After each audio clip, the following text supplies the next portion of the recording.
para, pues eso, contar un poco la situación del caballito y el problema que tenemos aquí. Y ya pues lo he estructurado en tres partes, dependiendo del tiempo que llevemos, pues ya la última correré un poco más o pasaré más cosas por encima. Y es sobre todo, la primera, la situación que tenemos en el Mar Menor y un poco sus características y así para que se conozca un poco más sobre él. La segunda, la asociación, pues las tareas que realizamos y la situación de la población de caballitos.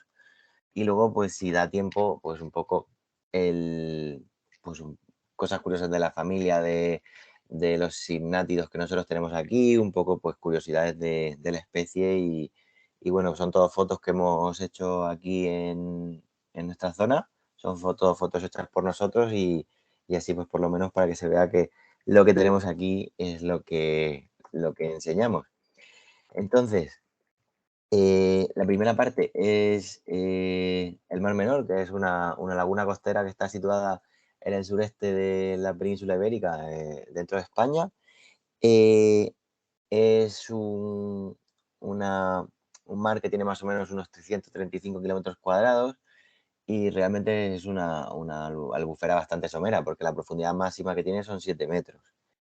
Eh, las lluvias son escasas porque aquí tenemos un clima tropical, un clima mediterráneo árido, subárido, entonces significa que hay muy pocas precipitaciones y la temperatura media anual es bastante alta, con lo cual la evaporación del agua en un sistema, en un ecosistema así confinado, pues es bastante alta, lo que hace que la salinidad sea mayor que en el mar Mediterráneo, por ejemplo.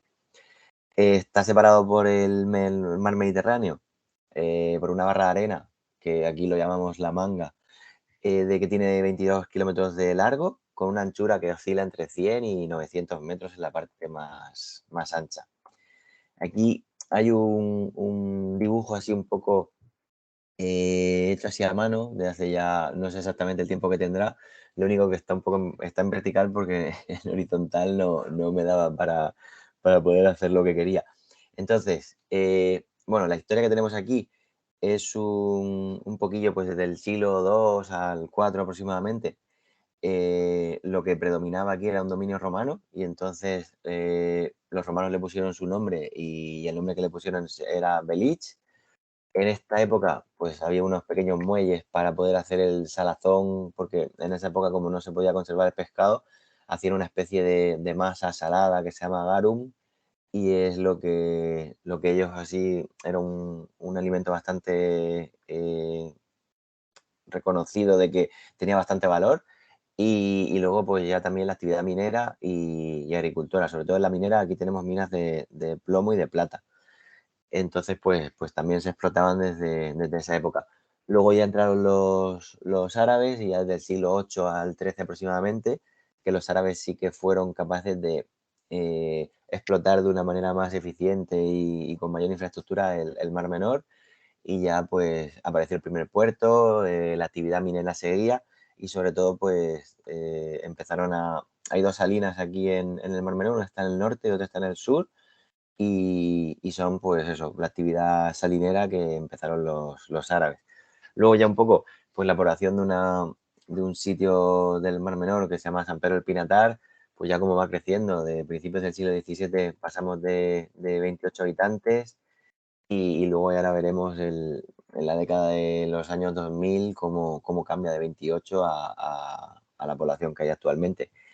Aquí tenemos el año 1762 que se abre. La Manga realmente está comunicada con el Mar Menor por dos canales naturales, que es el que se ha hecho desde siempre el intercambio de agua. Como hay una alta evaporación, pues siempre la reposición de agua marina se ha hecho por esos dos canales. Lo que pasa es que al final el hombre ha abierto tres más, que es lo que le ha un poco alterado el ecosistema, sobre todo el último que se abrió, que sí que fue el más importante para como mediterranizar un poco más el Mar Menor. Entonces, en el año 1762 se abre el canal de Marchamalo, que es ese que sale en la flecha roja, que está al principio de la Manga, el kilómetro 2 más o menos. Y ya, pues bueno, se empieza el turismo. Año 1878 se abre una nueva gola que es la que está en el norte, que se llama la Gola del Charco, para hacer ahí, pues, bueno, actividad un poco más industrial, así un poco por decirlo de esa manera. Y aquí veis, pues eso, la diferencia que hay con el de población de San Pedro. Y luego, el canal más importante que se abre en el Mar Menor, que el canal artificial, fue el canal del Estacio en el año 1973, que es un canal que tiene un puente levadizo que sirve para que entren los grandes barcos. Bueno, el calado que tiene el canal creo que son aproximadamente 6 metros, entonces permite el paso de barcos relativamente grandes al Mar Menor. Esto lo que hizo, pues claro, con el volumen de agua, los metros cúbicos que entran al cabo del día por ese canal, pues hicieron que la salinidad bajara, como ahora vamos a ver dentro de un poquillo. Y ya por último, la diferencia de población entre principios del siglo XVII de San Pedro de Pinatar, que eran 28 personas, a 2015, que eran 24.300, pero bueno, en verano sube bastante más.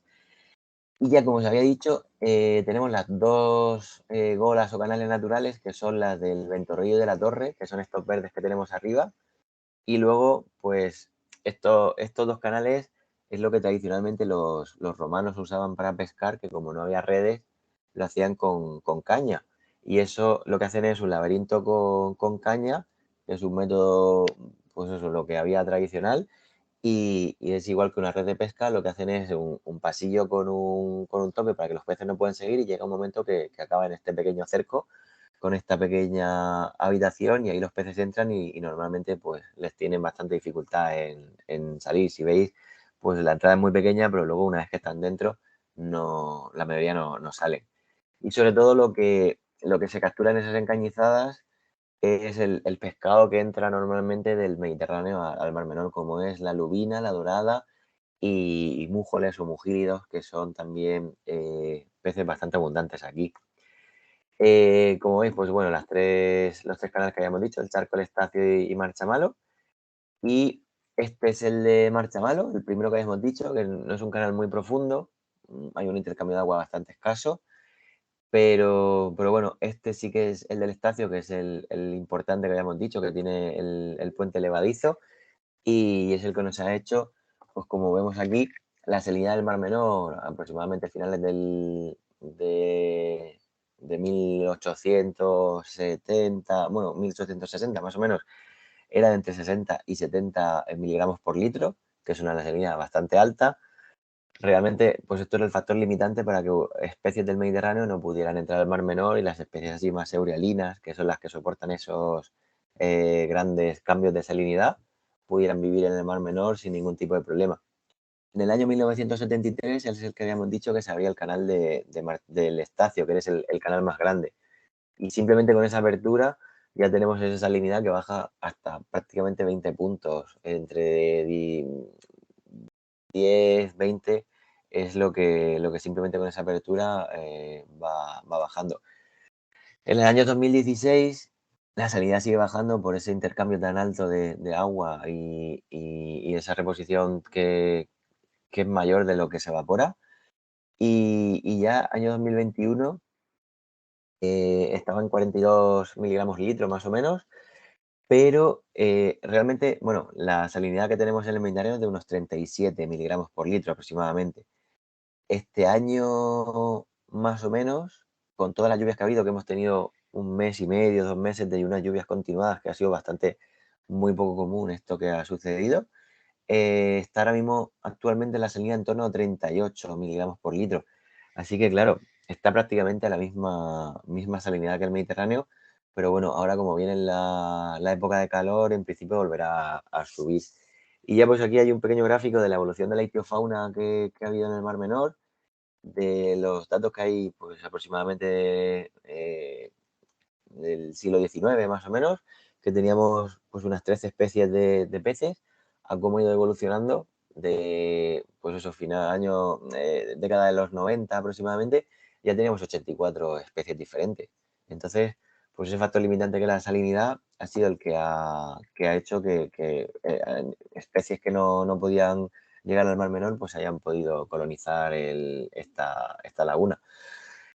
Actualmente hay más, porque sí que han entrado más especies de peces, pero bueno, no sabemos si son esporádicas o son estacionales porque no sabemos si han conseguido quedarse, cerrar su ciclo reproductivo en el Mar Menor o no. Pero bueno, sabemos que ahí están y ahora mismo, pues eso, al final un ecosistema tiene una capacidad de carga que significa que tiene capacidad para tener X volumen de animales en ese ecosistema. Entonces, si lo que predominaban eran mugidos, doradas y lubinas en el Mar Menor y han entrado muchísimas especies de peces, pues obviamente esos animales o esos peces que estaban originalmente, pues han tenido que ver cómo sus poblaciones descendían para poder dar cobijo o dar que hubiera en ese nicho ecológico pues las especies nuevas que han entrado. Ya nos metemos un poco con la problemática que tenemos en el Mar Menor. Aquí hay un dibujo del Mar Menor con esas flechas que se ven en negrita que están en la zona sur y suroeste. Son las ramblas que tenemos aquí, que en esta zona al final, por el clima ese que tan seco que tenemos, pues prácticamente no hay ríos. Entonces, hay unos cauces que son ramblas, que la mayor parte del año están secas, pero cuando hay una gran riada o una época de lluvias bastante sostenidas o unas lluvias fuertes, esas ramblas se llenan de agua y vierten su cauce al Mar Menor. Entonces, realmente el problema que tenemos es que aquí, como tenemos el clima mediterráneo árido, subárido, pues hemos tenido agricultura de secano, pero esa agricultura en los últimos años o décadas se ha ido convirtiendo en una agricultura intensiva de regadío, llegando a sacar 3 o 4 cosechas al año. Entonces, realmente, en un sitio que no tenemos agua, pues un problema, porque la materia prima por la que tú te nutres no existe o no tenemos suficiente. Entonces, pues lo que se ha ido haciendo ha sido pozos ilegales para llegar al nivel freático, sacar agua. Ese agua, como era agua hipersalada, había que desalobrar o desalobrarla. Y con esas desalobradoras que son aquí ilegales porque no tienen ningún tipo de control, y entonces sacaban la salmuera por un lado, el agua por otro y volvían a inyectar la salmuera. Entonces lo que hacen es salinizar el agua que tenemos en el nivel freático y luego con ese exceso de riego y esos abonos que están echándole, simplemente por la que absorbe el agua y por precolación acaba en ese nivel freático, entonces se llena de nitrato y de fosfato, que es el problema que tenemos aquí ahora actualmente. También muchas cosas, pues en la Manga y todas esas zonas que habíamos visto que el turismo está creciendo bastante y los habitantes están subiendo de un número bastante alto. Ha habido muchos años que no había alcantarillado, entonces todas las aguas fecales y aguas grises se han ido vertiendo al Mar Menor. Pues hacían, bueno, al final pues el mar se lo lleva y en el mar se limpia. Y claro, han sido tantos aportes que se han ido haciendo durante tantos años que han llegado al actual casi colapso que tenemos aquí en el Mar Menor. Pues eso, todo suma, las embarcaciones, tenemos embarcaciones muy grandes por la apertura del canal del Estacio que entran y que realmente cuando dan avante con el motor, al no ser una zona muy profunda, hacen auténticos destrozos en la pradera, llegando incluso a hacer como autopistas de que arrancan la pradera y dejan ahí simplemente arena o el fango que tenemos aquí. Y bueno, por redes de pesca se pesca mucho de manera ilegal, es imposible controlar muchas veces eso. Y también pues el uso del Mar Menor como aseo público, que muchas veces pues se usa como baño y llegamos a esta situación que cuando sopla un poco de viento acaba esta espuma así blanquecina, así amarillenta en las zonas así más cercanas a las playas y es simplemente, pues eso funciona como un skimmer. La gente que tenga acuario de agua salada en casa, pues es el mismo funcionamiento. El agua está cargada de nutrientes, hay mucha proteína en el agua, esas proteínas son hidrofóbicas y cuando hay un poco de movimiento y se va del agua, pues la proteína se separa del agua y se forman estas espumas así tan compactas y de aspecto tan desagradable para mucha gente. Y el resumen es pues la falta de concienciación ambiental, porque actualmente el gran problema que tenemos es la agricultura. Hay una estimación del Instituto Español de Oceanografía que dicen que se estima de unas 300.000 toneladas de nitrato que existe en el nivel freático que tenemos, bueno, en el acuífero del Cuaternario, que es el acuífero que hay justo debajo del Mar Menor. Entonces, simplemente por diferencia de concentración, por gradiente, esos nitratos van a estar difundiendo al Mar Menor durante un montón de tiempo hasta que desaparezcan. Entonces, pues bueno, eso es el problema que tenemos actualmente, pero bueno, como hemos dicho, esto es una imagen de La Manga. Aquí al fondo, esta parte de aquí es el faro de Cabo de Palos, y aquí también se ve a la derecha. Y la diferencia de tener un paisaje de dunas y un sitio prácticamente virgen a lo que se ha convertido. Realmente ahora mismo está La Manga súper saturada porque toda la anchura que tenemos en esa barra de arena está llena de edificios, con lo que cuando llega la temporada alta de verano, todas esas casas al final generan muchos residuos, muchos desechos y todo eso hay que tratarlo, y a veces pues acaba un poco donde no tiene que acabar. Y ya esta foto es del año 2016, que tuvimos el primer episodio de eutrofización increíble y se llegó a llamar la sopa verde, porque esta era la visibilidad que teníamos. Todos esos son comunidades de algas fitoplanctónicas y claro, pues lo que pasó es que la pradera marina no tenía suficiente intensidad lumínica, no le llegaba la luz abajo y desapareció un 85% de la pradera submarina que teníamos en el Mar Menor. Solamente sobrevivió en las zonas someras. Entonces, ¿qué pasó? Pues que toda esa alga se descompuso, generó zonas donde se formó un fango bastante asqueroso y bueno, pues aquí tenemos una botella de vidrio de las que tristemente se tiran mucho al mar, y la naturaleza pues intenta encontrar su equilibrio, su parte buena. Aquí tenemos un par de eh, babosas, lo llamamos aquí, que están ahí dentro de la botella, pero bueno. Y esto es una foto vía satélite del año 2019, cuando fue una de las riadas que hubo de aquí, se llama gota fría, que son episodios de lluvias torrenciales durante un espacio corto de tiempo, pero a lo mejor son 300 litros por metro cuadrado lo que caen.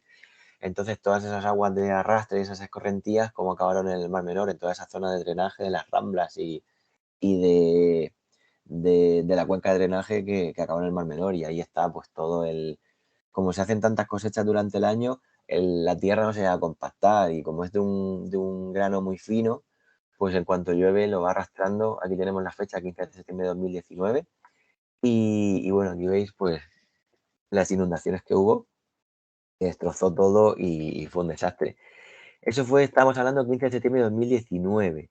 Y en octubre tuvimos un episodio de mortalidad masiva que, bueno, así un poco explicado de manera rápida, es que eh, esas lluvias aportan mucha materia orgánica al agua porque están cargadas de abono del campo. Más luego, ese fitoplancton que ya hay en el agua, lo que hace es que el fitoplancton se muere y luego el aporte de nutrientes que tiene que ser tratado. Entonces, ¿qué pasa?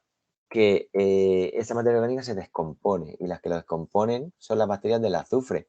Esas bacterias de azufre trabajan de manera aerobia al principio, pero cuando necesitan el oxígeno para poder tratar esa materia orgánica, y entonces pasa de hacer descomposición aerobia a hacer una descomposición anaerobia. Cuando empiezan a hacer la descomposición aerobia y ya gastan prácticamente el oxígeno, baja de 2 miligramos por litro aproximadamente la concentración de oxígeno, se dice que entramos en anoxia. Entonces, esa anoxia que produjo las bacterias de azufre se convirtió en unas bolsas bastante grandes que dice la estimación del Instituto Español de Oceanografía, que alcanzó aproximadamente un 45% de la laguna, y aparte generan ácido sulfídrico. Entonces, por un lado tenemos procesos de anoxia que van asociados a nubes de ácido sulfídrico. Y llega un momento pues que los peces se convierten en un ambiente ácido y anóxico que no son capaces de sobrevivir. La foto no es excesivamente buena, pero eh, hubo una mortalidad masiva en las orillas de las playas de todos los animales que vivían allí, anguilas, cangrejos, que son especies que son súper fuertes y que toleran bastante el oxígeno bastante bajo y ambientes con relativa acidificación, y y estaban saliendo fuera del agua. Y ya llegó un momento que uno decía, madre mía, ¿cómo tiene que ser la situación en el agua para que los peces prefieran salir a superficie y asfixiarse en el aire que quedarse en el agua? Entonces, pues bueno, aquí tenemos pues anguilas, lubina, chirrete, boquerón, salmonete, que al final acabó muerto y fue ese primer episodio de mortalidad masiva. Esto fue poco después de ese episodio de mortalidad masiva y de las riadas, que estuvimos haciendo unos muestreos en diferentes zonas para ver si había habido aporte de metales pesados de las minas que hay en la parte de arriba de la cabecera de la cuenca de drenaje.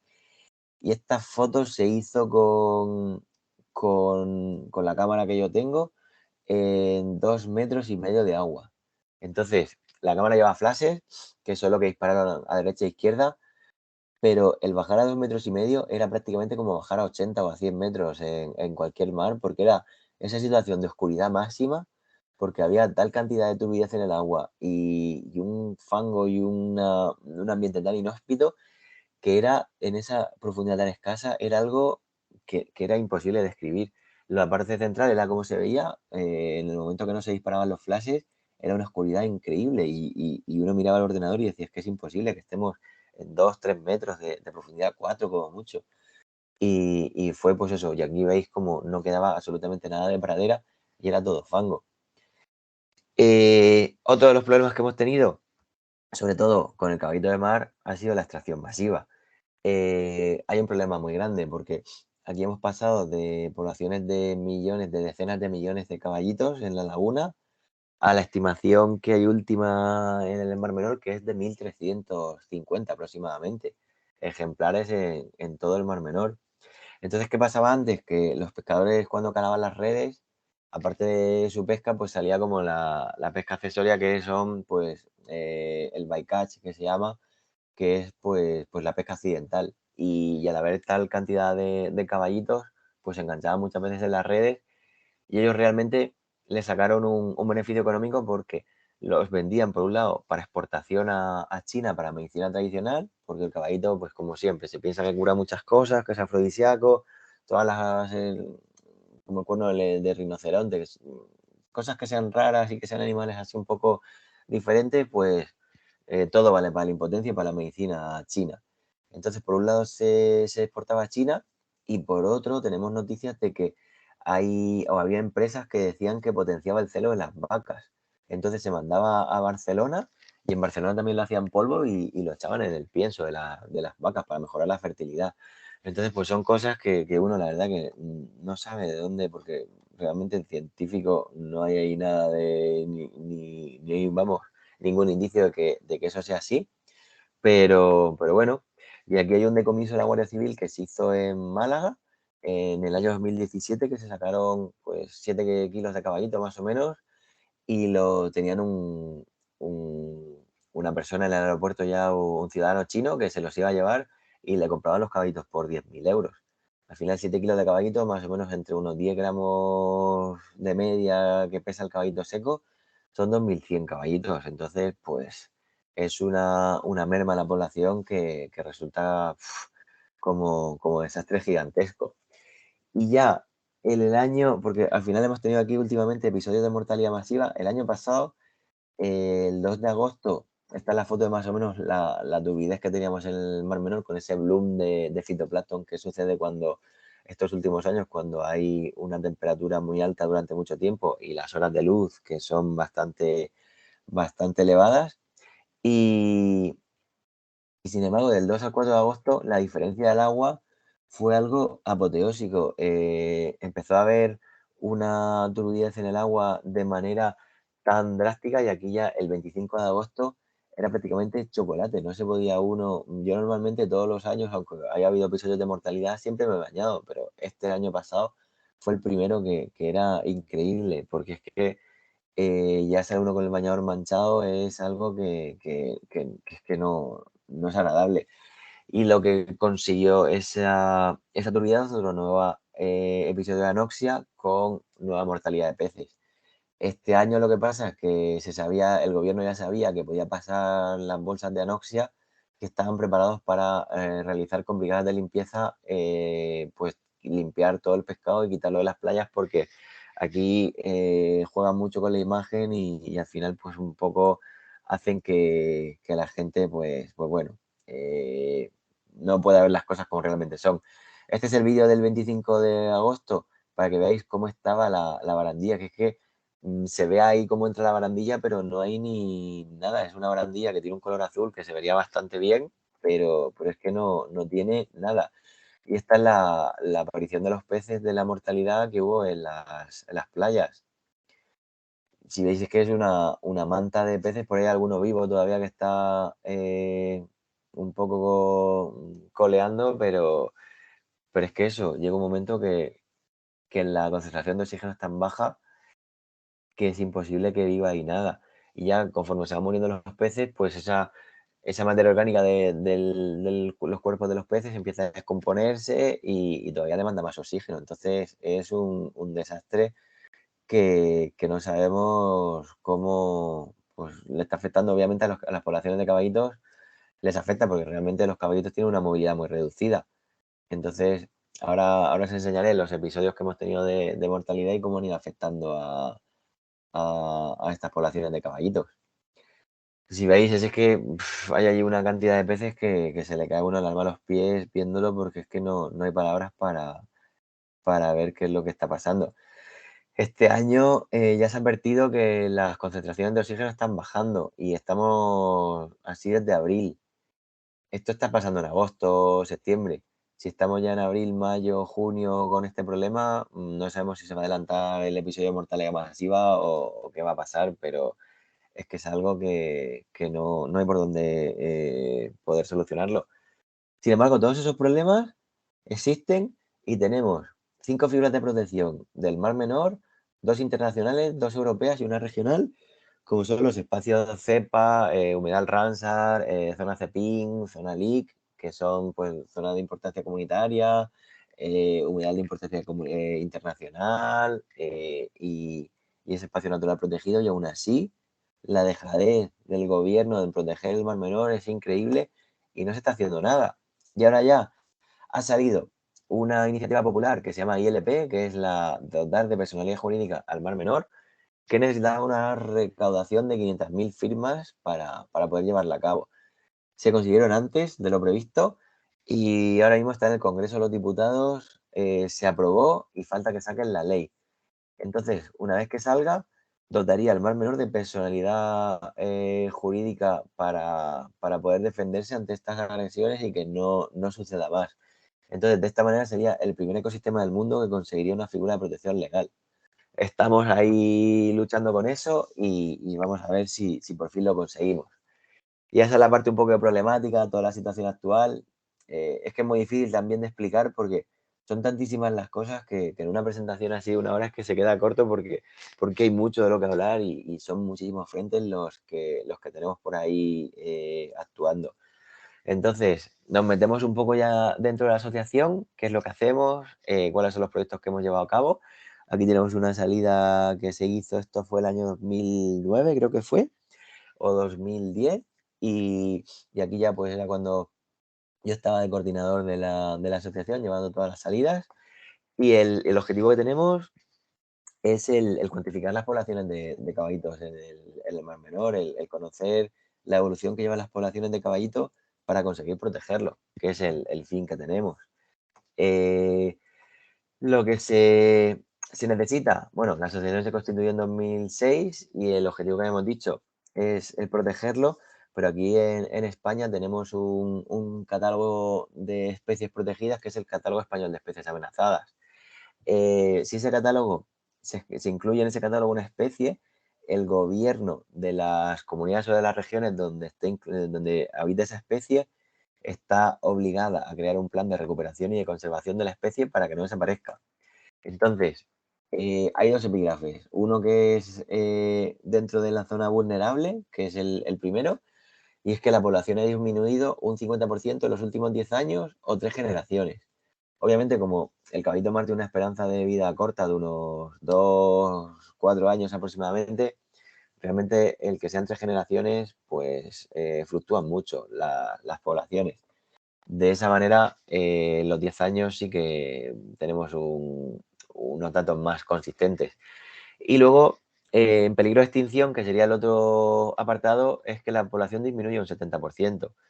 Ahora después vamos a ver, bueno, habíamos dicho que había bajado de decenas de miles de caballitos, de decenas de millones de caballitos a 1.350, pues obviamente estamos en un 99% de regresión de la población. No en 10 años, pero sí que ha sido en los últimos 20, 30 años el descenso tan apoteósico que hemos tenido aquí. Entonces, para prevenir esto, pues nosotros también hacemos campañas de sensibilización, pues como la charla que estamos haciendo ahora esta tarde, eh, para poder concienciar a los niños, que son los que realmente van a heredar el Mar Menor en la situación en la que se queden y van a poder disfrutarlo o no. Entonces, pues necesitan conocer el problema que tenemos y toda la situación actual que hay. Entonces, pues hemos hecho charlas en playas, actividades en playas, en colegios y en demás sitios educativos. También se ha hecho colaboración con los pescadores artesanales para aumentar esa base de datos, porque, como ya hemos dicho, los pescadores también se le enredan muchos caballitos en sus artes y con su colaboración también nos valía para saber en qué zonas se encontraban. Se les daba unos diarios donde podían apuntar dónde habían visto los caballitos, como un pequeño cuaderno de bitácora, y luego esos guiones nos los daban, esos diarios, para saber dónde estaban. Se les daban unos chubasqueros así un poco como agradecimiento para que pudieran, pues bueno, servirles para su faena, y la verdad que nos vino bastante bien. Y luego pues también tenemos convenios con la Federación de Buceo, con instituciones de la Comunidad Autónoma de la Región de Murcia y con bastantes entidades públicas y privadas para al final las sinergias estas de ayuda y las colaboraciones siempre son buenas y benefician a las dos partes. También en zonas donde se han ido a dragar puertos se han hecho vigilancia de que no hubiera caballitos para que no murieran, porque ya de por sí hay pocos y si encima se va a dragar una zona donde hay, pues sería un desastre. Y un experimento que se hizo también hace tiempo, 2008-2009, fue marcaje de caballitos con un pequeño elastómero subcutáneo que, que queríamos saber su home range o su manera de, si eran fieles al territorio. Aquí hay una plantilla donde se anotaba, por ejemplo, el caballito 1, que era un macho, y luego tenía, no sé si se ve muy bien en los puntos, en el 2 sí se ve mejor. En el 2, en el principio de la cola, justo un poco más arriba donde está el por 2, hay allí un círculo blanco que es en la posición donde está el elastómero. Entonces, cada caballito estaba marcado en un sitio diferente. Bueno, de 4 también se ve una mancha oscura y es que esa mancha lo llevaba a la zona dorsal. Entonces, esos caballitos se recapturaban, se anestesiaban con fenosiatanol y ahí ves cómo se inyectaba el elastómero subcutáneo y tenía una duración de 2 años aproximadamente. Era como un pequeño tatuaje que al cabo de 2 años se reabsorbía y no tenía ningún tipo de perjuicio para ellos. Y luego, así se ve muy bien, pero cuando pasaba ya un año y algo, pues como costaba bastante trabajo verlo, es infrarrojo, perdón, es ultravioleta. Entonces se le pasaba una lámpara y tenía fluorescencia y se veía bastante bien. También, otra de las actividades que hemos hecho ha sido, aquí se pone unas redes de pesca, de unas redes antimedusas, porque tenemos, o había poblaciones de medusas muy altas, y claro, la gente quiere bañarse sin medusas porque molestan, aunque son medusas que no son urticantes, pero tienen un tamaño bastante grande. Son dos especies que sí que pueden tener, pues una de ellas, pues, más de medio metro de diámetro, los ejemplares más grandes. Entonces, claro, pues a la gente que no le gusta, pues son bastante desagradables. Entonces, lo que nosotros hacíamos era, antes de esa retirada de las redes de baño, como vimos que había una cierta afinidad porque los caballitos se enganchaban, e íbamos una pareja de buzos que veis aquí en el agua, uno por dentro del paño y otro por fuera, con unos botes, y cada vez que se veía un caballito enganchado a la red, se metía el caballito en el bote. Porque si nosotros íbamos, si soltábamos, cogíamos el caballito y lo quitábamos de la red, al final el caballito volvía a la red. Entonces tenía que ser justo en el momento de llevársela para que no volviera al mismo sitio. Una vez que estábamos ahí, el primer año se hizo una captura de 172 caballitos, que ni en los mejores sueños hubiéramos imaginado que eso hubiera pasado. Eh, Se medían y se sexaban esos caballitos antes de, aquí veis el bote con el cubón de uno de los años que se ha hecho, y se iba anotando pues el tamaño que tenían y el sexo. Y una vez que se terminaba, pues aquí tenéis el cubo, se volvían a liberar a la zona, a la misma zona donde se habían recogido, para que pudieran estar ahí sin tener ningún peligro de que acabaran muriendo al levantar esa red y acabaran secos como estos. Se sacaron 172, pero el primer año creo que murieron 16 o algo así. Entonces, bueno, no tuvimos un 100% de éxito, pero bueno. Eh, lo siguiente que se intentó, reproducción en cautividad, que se recogieron juveniles de muestreos de ficas de medusa que hacía la comunidad autónoma y nos dieron 26 juveniles de caballito. Estuvimos alimentándolos con artemia durante un par de años, teniéndolos en el Instituto Español de Oceanografía, que nos cedieron una parte de los laboratorios, pero llegó un momento que el Instituto Español de Oceanografía necesitaba tener disponible esa zona y nos tuvimos que ir, los tuvimos que soltar. El problema es que en ese momento no sabíamos que para reproducirse, los caballitos hacen una danza nupcial que hacen agarrándose de las colas y subiendo y bajando. Entonces, los acuarios no eran muy altos y como no tenían ese metro más o menos necesario para poder hacer ese cortejo, pues nunca llegaron a quedarse preñados. Así que, pues bueno, aquí estamos recogiendo la artemia de las salinas y se metían en esos botes y se llevaban a darle de comer, como veis aquí en el bote esto. Si veis los acuarios, son acuarios pequeños que tienen aproximadamente 40 litros y realmente la altura es bastante corta para lo que nosotros necesitábamos hacer. Perdonad por la voz, pero hoy hemos tenido una macro jornada de limpieza y hemos estado todo el día en el agua y llevo un poco la garganta machacada y ya que cada vez que voy hablando me voy notando que va a peor, pero bueno. Y luego, otra de las cosas que hemos hecho hace un par de años es la toma de muestras para hacer estudios genéticos, porque se quería saber, junto con el acuario de la Universidad de Murcia, si en la población de caballitos de hocico largo que teníamos en el Mar Menor era su población en una población diferenciada por estar separada por la manga del Mar Menor o era misma población que estaba en sitios distintos. Entonces, para hacer ese estudio, se iban recogiendo estas prolongaciones que tenemos en los caballos, se llaman cirros y son prolongaciones dérmicas que sirven para un poco mimetizarse, porque hay veces que están en zonas con anémonas pequeñas y entonces de esa manera pasan bastante más desapercibidos en el medio en los que están. Entonces se les cortaba un cirro y se metían en unos sependos con etanol para poder conservarlos y llevarlos a analizar al laboratorio para hacerle la PCR. Realmente es como si nos cortamos el pelo, no tiene terminaciones nerviosas y en un par de semanas aproximadamente se vuelve a regenerar. Eh, el hombre que tenéis fuera con la chaqueta vaquera es el director técnico del acuario y también con ellos colaboramos. Aquí estamos sacando 5 reproductores que necesitaba para renovar el stock genético del acuario, porque ellos hacen reproducción en cautividad y tienen ahí una población de caballitos por si tuviéramos que devolverlos al Mar Menor. Y bueno, este es el vídeo de la toma de muestras, no solo de caballitos, sino también se hizo de peces pipa, que veis aquí ese Sinatus tifle, la especie, y realmente como esto no tiene cirros, este estaba preñado, como se puede ver ahí en la bolsa incubatriz, se le cortaba un pelín de la aleta caudal. También la aleta caudal la regeneran en aproximadamente un mes, entonces pues no era tampoco una cosa muy molesta y se les cortaba, era una cosa bastante rápida, no hace falta ni anestesiarlo ni nada, ya veis que está tranquilo y enseguida se le corta ese trocillo de aleta y que se ve por ahí en las tijeras está.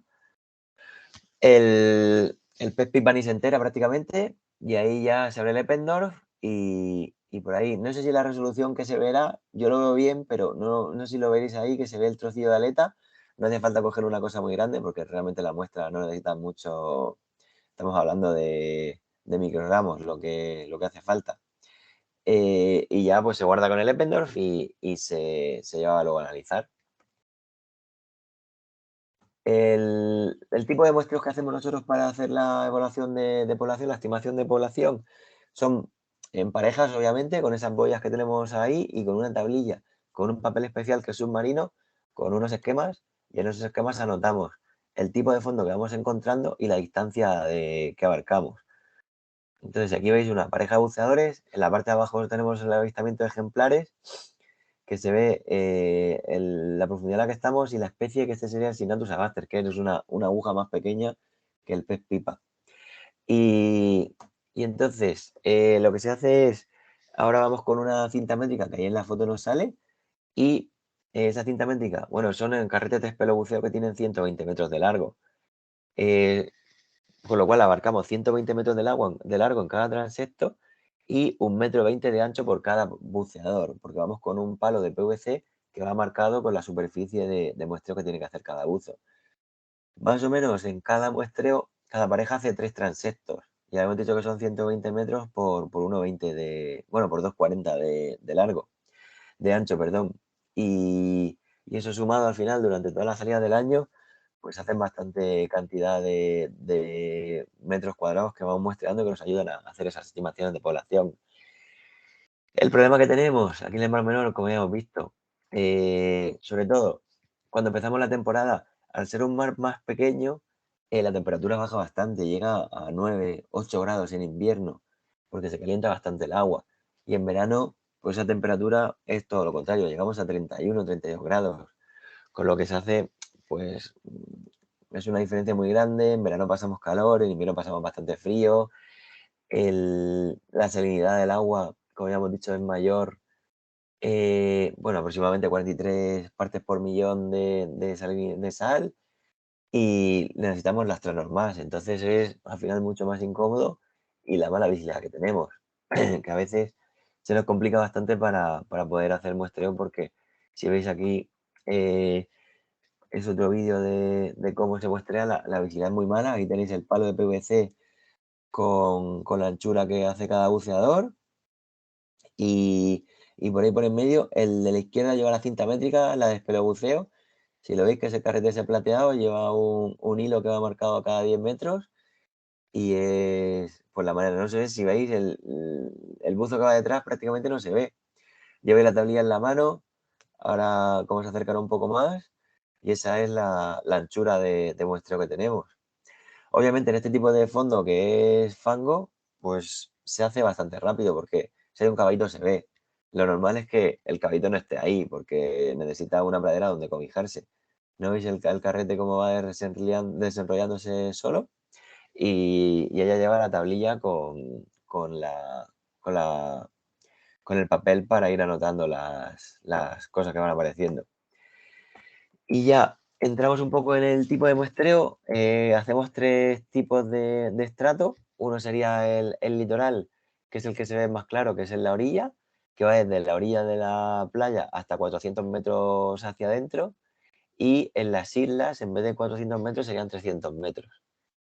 La zona interior, que es el más extenso, porque es la zona que más cubre, que es pues, la zona que abarca desde esos 400 metros de costa y 300 de las islas hacia el resto de lo demás.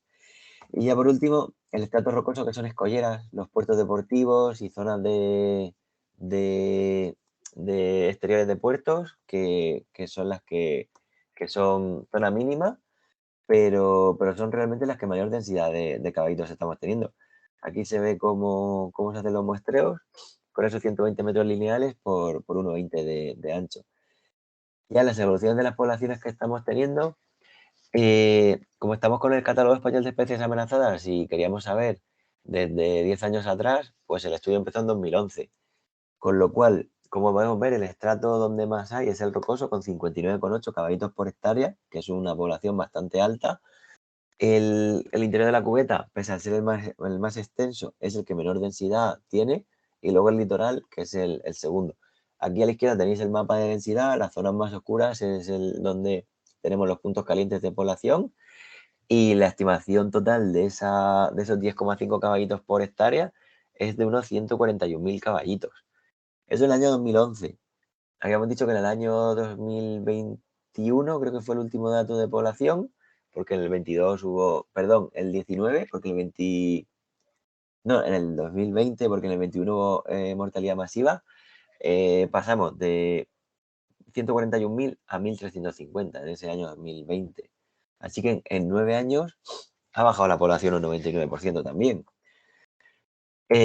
Para el siguiente periodo, que es de 2017-2019, si veis, hemos bajado la población bastante, de 10,5 caballitos por hectárea a 3,57, con lo cual esta población tiene un descenso bastante acentuado de 48.000 caballitos aproximadamente. Y ya el año 2020, que es el que había dicho, no se vio en el estrato interior de la cubeta, no se vio en el estrato rocoso y solamente se vieron, se vio un caballito en el estrato litoral, con lo cual hizo una densidad de 0,5 caballitos por hectárea del estrato litoral. Globalizado, extrapolado a todo el Mar Menor, fue 0,1 y por eso sale esa población de 1.350. En el mapa de densidad es que prácticamente no se ve nada, es algo tan mínimo que no hay datos. Aquí veis, bueno, anteriormente habíamos tenido 196.000 caballitos y ha habido un poco esas diferencias de población bueno.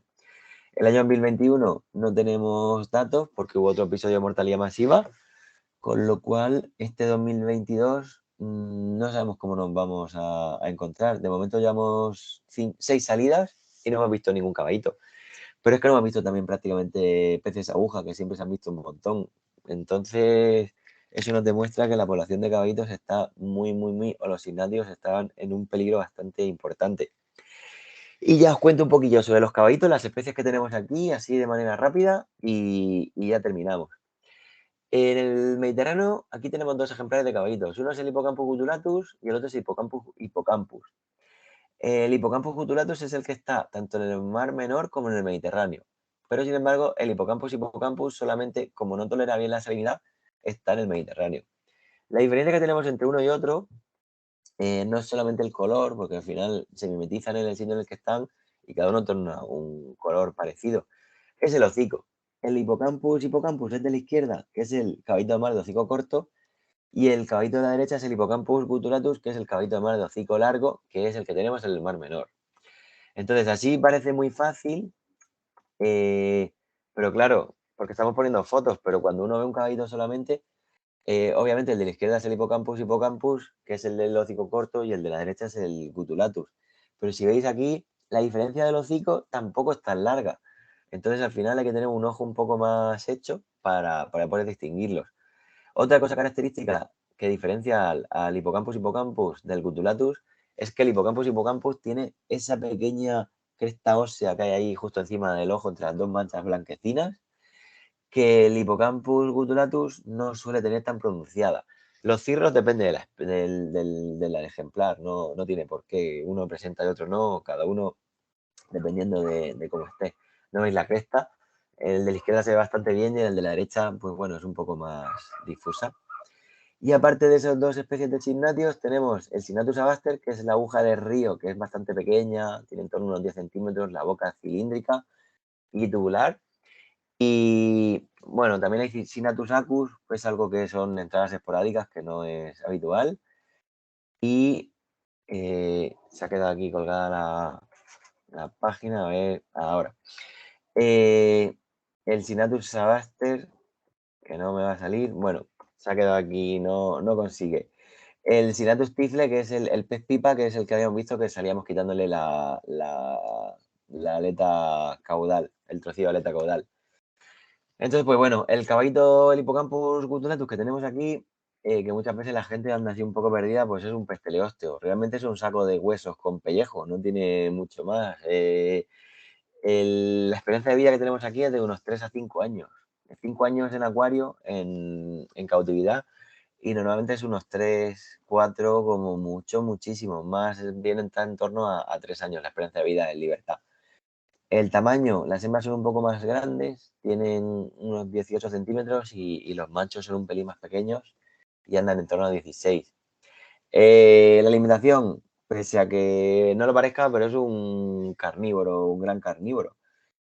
Come todo lo que le entre por la boca, porque como no tiene dientes ni puede abrir la mandíbula, todo lo que le quepa por el tubo hace una aspiración así con un bastante potente y con esos ojos que tiene independientes tiene una vista relativamente buena, con lo cual él caza al acecho, está ahí pendiente con cada ojo de la comida que hay y cuando se le acerca algo cerca a la boca, hace el chasquido ese. La verdad que no sé si habéis visto alguna vez comer un caballito, pero es súper curioso porque eh, mueve así la cabeza de repente y todo lo que tiene delante de comida, pues le desaparece. Y luego la distribución que tiene es, bueno, vive en fondos someros de hasta 20 metros, porque es una especie que va asociada a praderas marinas, tanto de algas como de fanerógamas, que son las plantas marinas. En el Mar Menor, obviamente, como tenemos 7 metros, se puede encontrar en toda la laguna. Y luego la distribución, pues en todo el mar Mediterráneo, Mar Negro y parte del Atlántico que va comprendido entre sur de Marruecos y islas de Reino Unido, más o menos. ¿Y la defensa que tiene? Pues no tiene espinas, no tiene veneno, no tiene dientes, pues se mimetiza en el medio ambiente. Es su estrategia de supervivencia es la mimetización. Y luego ya, como ya hemos dicho, pues aquí tenéis la diferencia entre macho y hembra. El macho es el que incuba los huevos y es el que da a luz, con lo cual tiene esa bolsa incubatriz que se ve a la derecha. Si está preñado, como abajo a la izquierda, se ve bastante bien porque tiene la bolsa muy hinchada, pero si no está preñado a veces se hace un poco difícil. Pero bueno, fijándonos en la curvatura de la barriga, la hembra la tiene mucho más pronunciada y el macho es un poco más suave. Además de que la aleta tiene esa aleta anal que la usa como papila genital para ayudarse a traspasarle los huevos al macho. Esto, bueno, es una imagen de la musculatura de la cola. Y ya, pues como ya hemos dicho, los caballitos hacen una danza nupcial, que es lo que nosotros no teníamos en los acuarios. La madurez sexual la alcanzan a los 6 meses de vida aproximadamente. Y aquí en España, en nuestra zona, la época de reproducción es de abril a octubre, coincidiendo con la primavera y el otoño, que son los meses más cálidos del año. El macho es el que se queda preñado y con lo cual es el que da luz. La incubación dura de unas 3 a 5 semanas, es directamente proporcional a la temperatura, por lo que a mayor temperatura, menor tiempo va a necesitar para que esos huevos eclosionen y en una temperatura más baja, pues obviamente el tiempo del preñamiento es mayor. Dependiendo de la especie, pueden parir hasta 1500 crías, pero el nuestro, el Hippocampus gutulatus, el de hocico largo, normalmente no pare más de 200. Entonces, de esas 200 solamente sobrevive el 1%, lo cual, bueno, hay en ecología hay estrategias reproductivas, que una es estrategia de la R y otra estrategia de la K.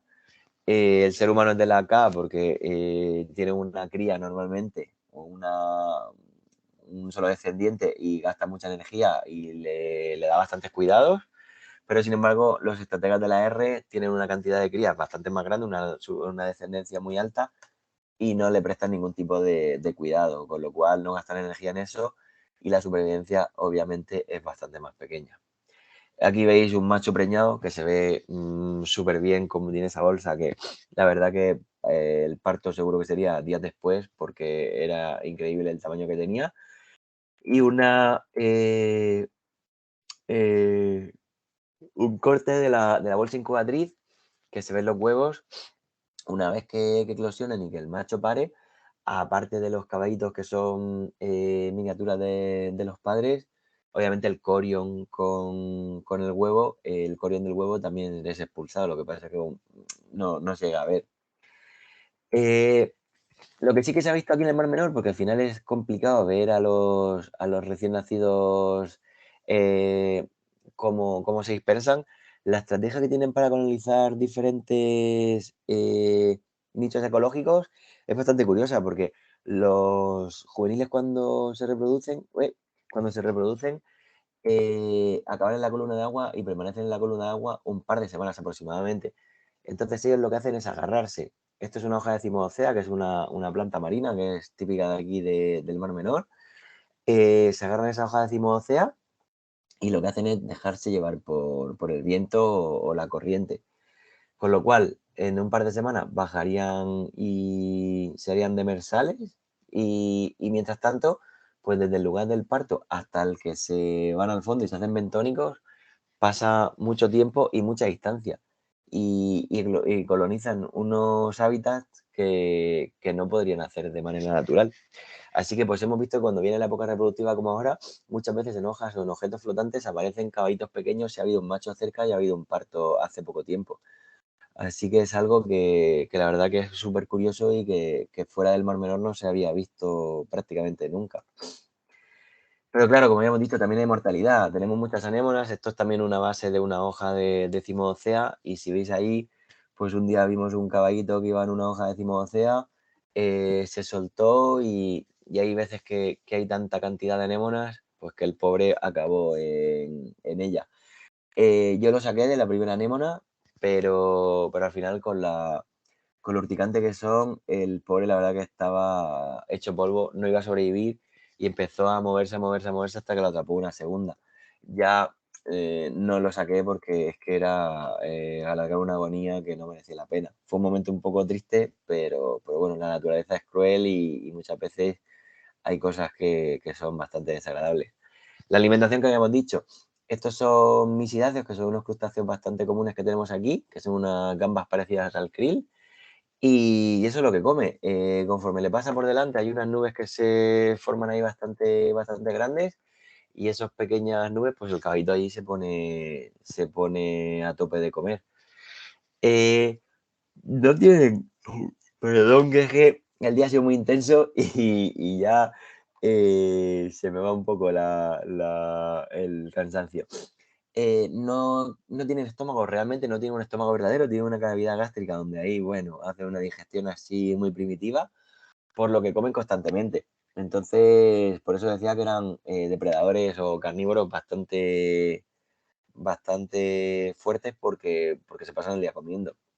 Entonces, pues bueno, y aspira a las presas con su hocico. Ahora, aquí, un día que estábamos viendo un caballito, no se ve mucho, pero eso que está metido dentro del círculo es una caca de un caballito.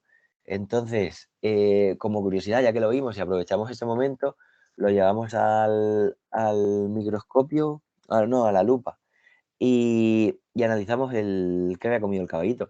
Aquí veis, pues, misidáceos, todo lo que le quepa, pero, como ya hemos dicho, es un gran depredador. Esto es una larva de mosquito, por lo que se alimentan de lo que se le ponga por delante.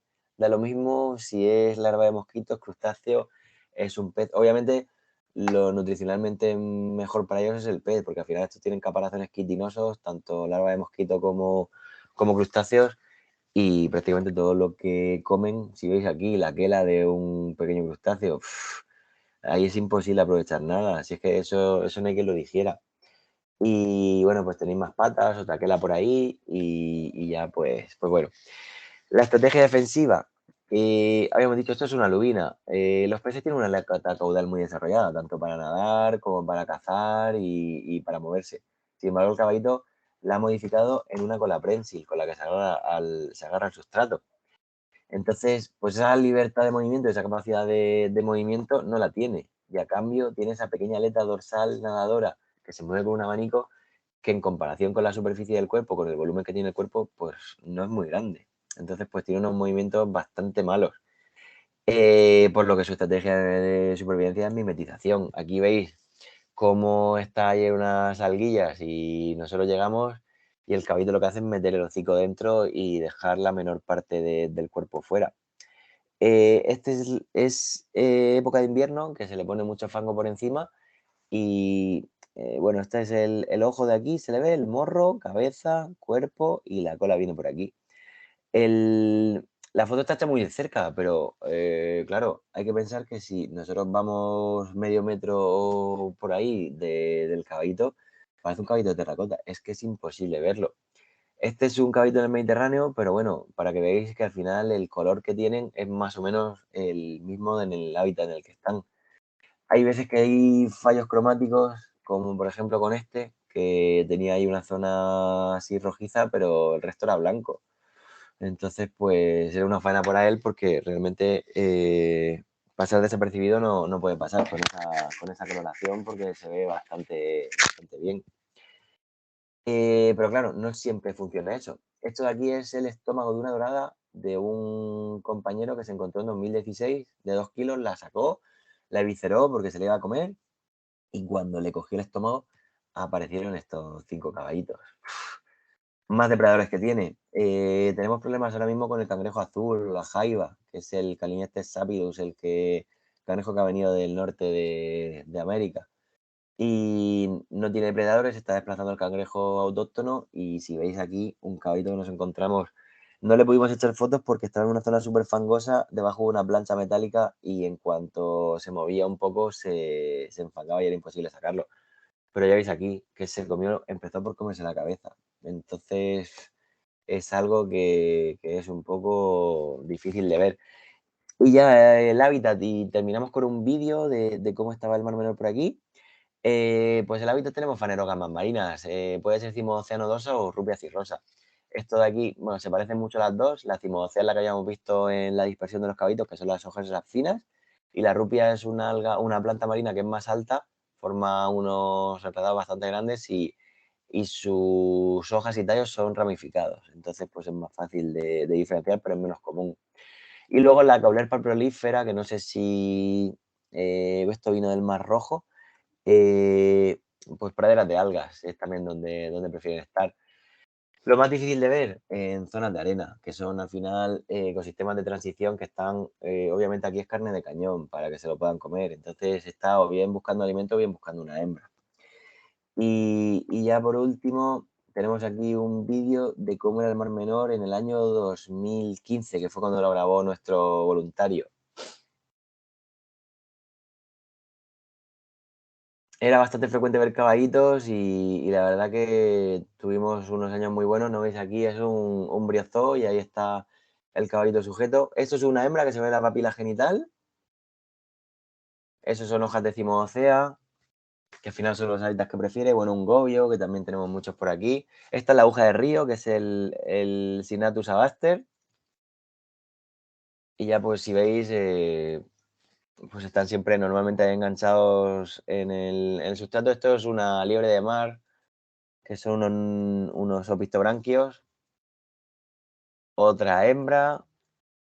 Aquí también podéis ver otra hembra. Entonces, el color realmente es... Esto es una aguja de ríos y este es el cangrejo autóctono, que es el cangrejo verde, que es el que está desplazando el cangrejo azul.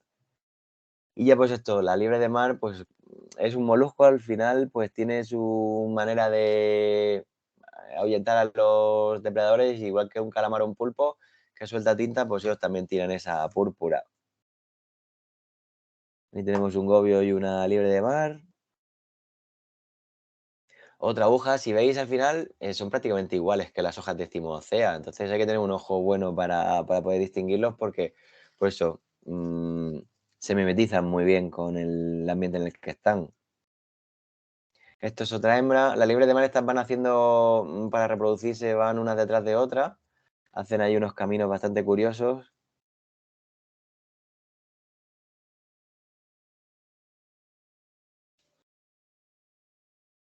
Y ya por último va a aparecer ahora un macho, que se ve la bolsa incubatriz aquí. Ahora cuando se gira ahí se ve la bolsa incubatriz. No está preñado, pero se ve bastante bien. Y ya pues más o menos eso es todo lo que quería contaros. No sé si alguien tiene alguna pregunta o se ha quedado con curiosidad de saber alguna cosa. Muchas gracias, José.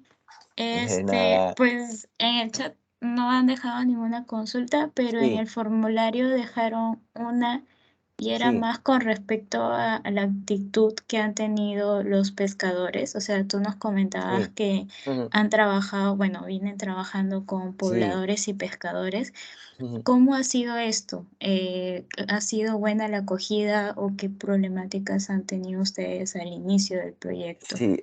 Al principio no mucho, porque yo supongo que igual que aquí en España, ahí en el Perú, también más o menos será parecido, porque los pescadores son muy reacios a colaborar en principio con cualquier Sí. cosa, porque se piensan que les van a quitar algún tipo de, a lo mejor algún caladero, o les van a quitar trabajo, no van a poder pescar lo que Ujú. ellos creen. Entonces, pues bueno, hay gente que está más un poco dispuesta, otros que cuesta bastante, pero realmente ahora parece que están más implicados porque están viendo que la situación actual es tan difícil que o colaboramos todos o va a llegar un momento que es que no van a tener ellos pesca, no van a poder la gente bañarse, se va a acabar el turismo, no se va a poder cultivar de manera normal y entonces pues bueno, parece ser que sí. Pero sin embargo, con las redes de pesca, esto que habíamos dicho de las redes antimedusas, eh, los que lo quitan, esas redes, son pescadores también. Y ahí sí que tuvimos problemas porque ellos querían irse a su hora, nosotros estábamos en el agua al amanecer para que no les retrasáramos nada y aún así había veces que estábamos en el agua quitando caballitos en las redes y las redes nos las levantaban sin que se esperaran a que nosotros termináramos. Entonces, pues bueno, hemos tenido ahí nuestras cosas y hay algunos que todavía cuesta trabajo porque ellos quieren terminar a su hora, no quieren que les demos trabajo ni problemas y sí que son un grupo, bueno, difícil de trabajar con ellos muchas veces. No todos, porque ya parece que aquí se están concienciando en el Mar Menor, pero sí que a veces se encuentra uno con alguien que no ayuda nada. Sí, más o menos es la misma problemática que pasa muchas veces también Sí, en Perú. Es como sí, presentarle un beneficio, ¿no? Para que ellos claro. puedan trabajar por ahí. Ujú. Sí, sí, Bueno, José, listo. Como habíamos comentado, el video va a sí. estar publicado en nuestro canal, entonces tal Ujú. vez podemos poner tu contacto ahí y cualquier consulta pues entran directo en contacto Vale, contigo, si te claro que parece sí. bien. Perfecto. Listo, José, muchas gracias por haberte dado este tiempo, aun cuando ha sido un día muy ajetreado Sí, para ti. nada, no, no pasa nada, lo hemos pasado ya. No ha habido problema. Entonces, esto sería todo y muchas gracias y bueno, que tengas, gracias a todos por haber atendido hoy día y nada, nuevamente gracias por haber aceptado la invitación. Muchas gracias a vosotros. Hasta luego. Hasta luego, adiós.